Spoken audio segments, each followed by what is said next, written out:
kan sebetulnya memang Pak JK itu baru belakangan kami ketahui itu pidatonya di UGM itu sekitar tanggal Iya, belum puasa. 5 Maret. 5 Iya. Maret ya, pada saat Ramadan.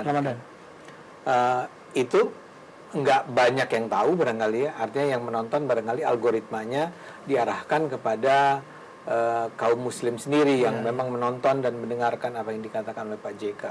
Nah kemudian pada tanggal 8 April ya ada saya nggak tahu apakah satu apakah sejumlah, ada yang mengatakan soalnya beberapa konten yang berbeda, tapi yang paling tidak yang saya tahu adalah ada sebuah konten ya dibuat oleh yang disebar, yang diupload oleh sebuah akun yang saya kenal sebetulnya orangnya ya. Oh, kenal. Ya, dan dia hanya memotong yang 2 menit itu. Iya, bagian itu aja. Bagian soal itu Mati aja. Said. Soal Mati Said.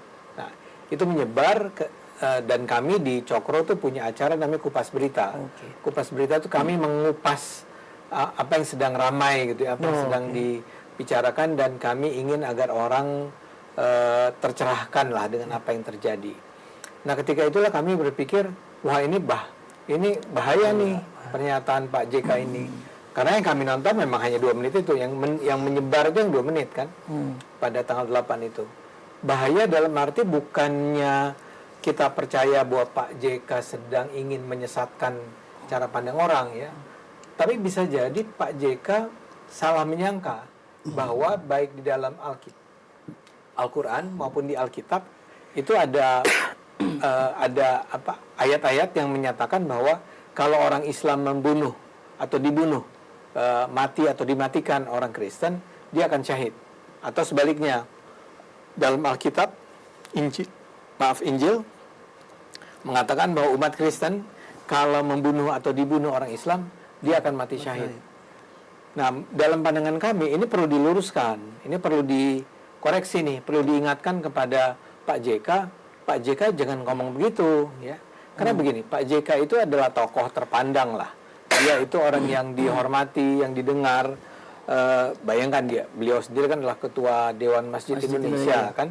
Ya, beliau itu dulu ICMI kan kalau nggak salah. Beliau itu juga adalah ketua HMI. Yang belakangan juga disebut bahwa beliau itu adalah seorang juru damai ya ketika di Ambon dan Poso. Tapi ketika kita mengomentari Pak JK, kami kan nggak melihat dari konteks itu. Kita melihatnya bahwa orang sepenting Pak JK, kalau sekarang bicara bahwa di dalam ajaran Islam ada ajaran bahwa membunuh orang Kristen itu bisa mati syahid, dan sebaliknya dalam ajaran Kristen itu membunuh orang Islam bisa mati syahid, ini harus buru-buru dikoreksi, harus diberitahu kepada publik bahwa tidak ada ini sebenarnya ya. Nah, saya udah nonton lagi nih Bung Syaiful, kalimat saya memang kurang lebih gini, saya heran nih kok bisa-bisanya ya Pak JK itu sampai berbicara semacam ini ya. Karena buat kita, kok Pak JK jadi begini sih ya, karena dia tokoh kan, kok dia jadi ngomongnya begini. Kita jadi kami mengingatkan itu. Nah, itu kami ya, jadi dalam sebuah acara yang sekitar di Kupas Berita itu ya. Kupas Berita hampir 40 menit lah kira-kira ya. Itu ada 3 berita saya lihat. 36 menit. 3 tema berita kalau nggak salah. Nah, sebenarnya kami nggak cuma bicara itu juga. Kami bicara ada 2 kasus lain menyangkut Pak JK. Sebetulnya konsentrasi pembicaraan 36 menit itu adalah Pak JK-nya ya. Salah satu bagiannya bicara tentang yang ceramah di Jogja itu. Nah, tapi ternyata setelah kami muncul, bukan ternyata, setelah itu masih ada juga banyak orang lain yang mengomentarinya. Termasuk tentu saja senior secara politik ya. Kalau usia sih saya lebih tua. Ada senior saya di PSI namanya Bu Grace Natali yang juga komentar. Ya. Saya sama sekali nggak ngobrol sama Bu Grace. Jadi sebelum dia bikin ya, tahu berarti ya. Ya, saya nggak tahu apakah dia nonton video saya atau dia nonton video yang saya nonton 2 menit itu juga. Saya nggak tahu ya, Bu Grace yang bisa menjelaskan. Ternyata dia juga ngomong. Nah, saya nggak tahu tadinya bahwa dia ngomong itu ya. Jadi, kemudian siapa Abu Janda ya? Ya, justru itu yang kita herankan ya. Artinya kenapa kok muncul kesimpulan dari sosok katakanlah Bang Ade ya. bersama dua host. Karena kalau kami membaca itu Cokro TV Kupas Berita itu kan itu berangkat dari kesimpulan tadi bahwa Pak JK telah menafsir agama Kristen secara salah. Terkait dengan itu kalimat membunuh, dibunuh Iya, itu syahid. Ya kan. Tapi kemudian konteks poso dan ininya dibuang gitu. Karena kami nggak tahu, Pak. Ya artinya begini, Bang Ade sebagai salah satu, ya ini beliau bukan orang biasa lah ya. Saya Bang Ade, Grace Natali, ya kan, termasuk juga Bu Janda kan bukan orang biasa. Nah kalau kita lihat, maaf ini, saya ini Cokro TV itu kan baru masuk itu tagline-nya. Video ini hanya untuk orang yang punya logika. Yang tidak punya logika skip aja gitu. Ya. Asumsinya berarti ya karena saya pelajari. Kan kuasa hukum. Saya lagi menuntut saya ini. Asumsinya Ingin kan memenjarakan saya. Asumsinya Bang Ade itu orang yang punya logika, ya kan? Kalau Bang Ade saja itu membangun argumentasi, kalau kita tidak percaya ke Bang Ade bahwa dia tidak memfitnah, dia menyampaikan bahwa dia punya track record kerja intoleransi dan sebagainya. Lihat sosok JK itu tidak perlu dijelaskan, Saya mau publik tanya juga kalau sudah gitu, tahu. kesimpulan Anda nih Bung Syaifu untuk sementara, saya memang dengan sengaja ingin memfitnah Pak JK gitu.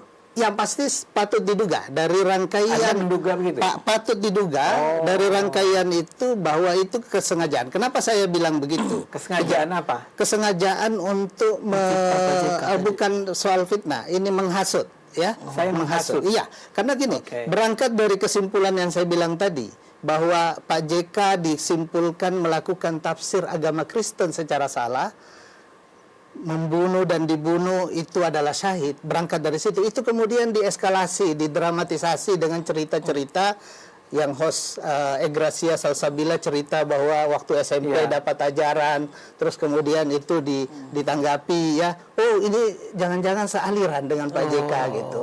Ditambah lagi dengan host Cindy gitu, ngapain sih kok cerita begini tiba-tiba bicara global, tiba-tiba disisipin gitu. Ya kan? Ditambah di akhir juga Bang Ade juga menyambungkan dengan cerita Pak JK dulu, katanya pernah dituduh membakar gereja gitu kan. Ini mau tak mau kita dipaksa, ya kan? Untuk kemudian ini sesuatu yang memang disengaja membangun narasi untuk kemudian menimbulkan kemarahan di kalangan umat Kristiani terhadap Pak JK. Dari rangkaian itu dari rangkaian itu saya simpulkan seperti itu akhirnya. Kita memahaminya begitu. Anda menduga bahwa saya dengan sengaja ingin memprovokasi. Patut diduga untuk membuat orang marah agar orang marah kepada Pak JK. Pada akhirnya yang ini memprovokasi untuk marah antar umat gitu ya. Iya, akhirnya kan ujungnya akan bisa berujung ke sana. Itu yang kami, bagi kami umat ormas Islam ini nggak boleh dibiarin karena berbahaya.